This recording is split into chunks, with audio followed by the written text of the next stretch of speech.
With the world racing towards climate crisis, huge amounts of emissions causing global warming come from business-driven economic activity.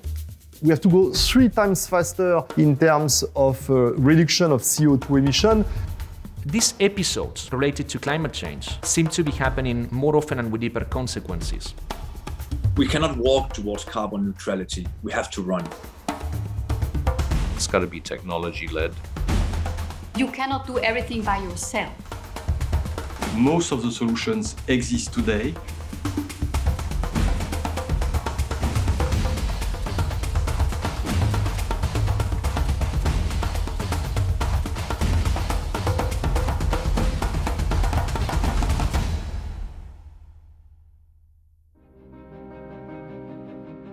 We all know we are late to achieve the trajectory of 1.5 by 2030. The science is very, very clear. We have to halve emissions in this decade. Like never before, the world needs to collaborate at every level, from policymakers to private sectors. I think the role of government is very important, but we also realize that for all major transformation we are going through, corporate has a very important role to play. And the good news is most of the large corporations now have decided to address this topic of climate transition. But with the climate clock ticking, innovative companies are paving the way for a sustainable future. The critical first step is a long-term goal. You've got to say where you're going to be in 2050 or 2040 and 2030. So you've got to set out that long-term goal, but then you need to make the plan. What are the investments you need to make now in order to get to 2030? And what's important is that the targets, they stretch the organization so that it drives innovation. But on the other hand, they shouldn't be too ambitious so that they demotivate or overwhelm the organization so that it can't deliver. What are the different building blocks, components? Look at, the role of technology, what technology can deliver, which latest applications have emerged. We went all in on offshore wind as the new green energy technology. We did not know if it would be profitable, but that's sort of the point, because to do transformation, it requires a leap of faith. Increasingly, we're seeing technology as a powerful enabler for sustainable transformation. But how can businesses effectively harness new solutions to drive meaningful change? It starts with a strategy. We see that they are facing common roadblock, and those roadblock is basically they don't have any knowledge about carbon, they don't know how to measure their energy consumption and therefore their energy emission.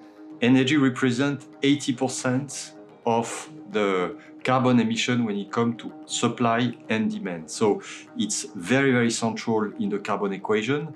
We always recommend company to treat carbon like any kind of part you have in the company. You do a strategy for HR, you do a strategy for supply chain, you need to have a carbon strategy. What is your baseline, where you want to go, and how you get there. This is about wholeheartedly changing how your business is run, how it's operated, where it's sourcing electricity, what products and services, where's the supply chain. Those sorts of changes need to be owned right from the top of the business and driven down, and be talking about this as a way of setting your business up for the future. The second part, which is very important also before going to the implementation phase, is to make sure that you capture your energy data. So we call it digitize. It means to have a digital platform that helps you to have one single source of truth where you have all your information. What's my carbon footprint? How much energy am I using? What's the emission of certain gases that I have? Data helps you to make this transparent on a continuous basis and display it.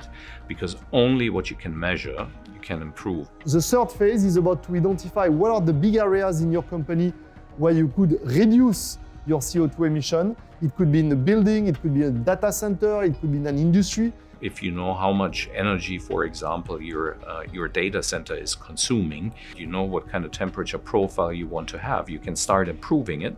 And while you improve the temperature profile with all the historic data that you have, you will reduce the energy consumption that is required to cool the place.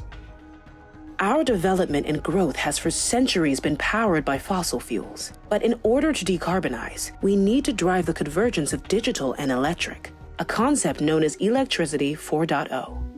When we talk about Electricity 4.0, really the combination of electricity and digital, what we mean is on the supply side, meaning on the energy generation, we need to move massively to zero carbon sources of energy, mostly renewable, wind, solar, and hydro. 80% of all energy still comes from fossil fuels, only 11 from renewables. So we really need to speed up that transformation. On the demand side, we think that we need to move all of the usage of energy to electrical. A very easy example is cars. The second transformation that we believe needs to happen is really related to digital. It makes energy visible. You help all players in the chains to understand how much energy is being spent. Second, thanks to AI and cloud technology, you can stack on top of, say, control system, very smart algorithm that will help people to save energy. By combining the technologies of Electricity 4.0 with next-generation automation, new heights of efficiency and sustainability can be unlocked. The next-gen automation can really help industry to become more efficient. Why? Because the more you can influence the automation based on the availability of energy, the more efficient you become over the time. So it's not about science fiction, it's not about thinking in 10, 20 years.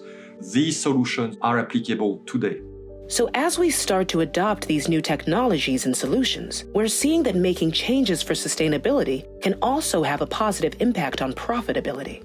Companies are realizing is that by making significant investments in new technologies, they can both deliver value on the productivity, efficiency, growth side, and on the sustainability side. Efficiency is the largest driver for sustainability. Efficiency also means more profitability. And as everyone from policymakers to private sectors unite towards a common goal, there's never been a greater need for shared and universal performance indicators. For businesses to stay on track to a 1.5 degree scenario, we need everyone to remain vigilant and accountable. And transparency and ESG metrics is one way that we think that accountability comes into play. Having systems of accountability are absolutely critical because we're going to need to monitor what's happening and not just let people make commitments and then sort of sit back and expect it to happen by osmosis. You've got to go after it quite actively. Companies need to try to move away from thinking about reporting as an end goal and thinking about value creation as an end goal.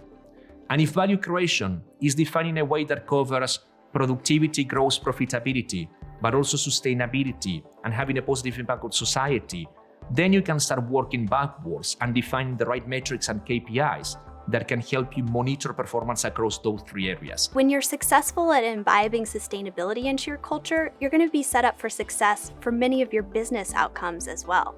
RE100 companies, so companies that are committed to our 100% renewable electricity campaign, are outperforming the stock market. Now, that's not because they're committed to renewable energy, it's because they're better run businesses. Sustainable values are fast becoming the buy-in for a seat at the table. They're driving better business, higher profitability, greater efficiency, and new levels of collaboration.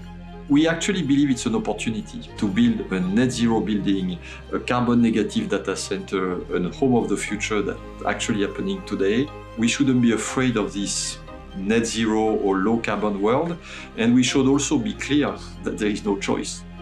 The question is how do you make those solutions available to a broader set of stakeholders? Technology is ready, there are thousands of applications.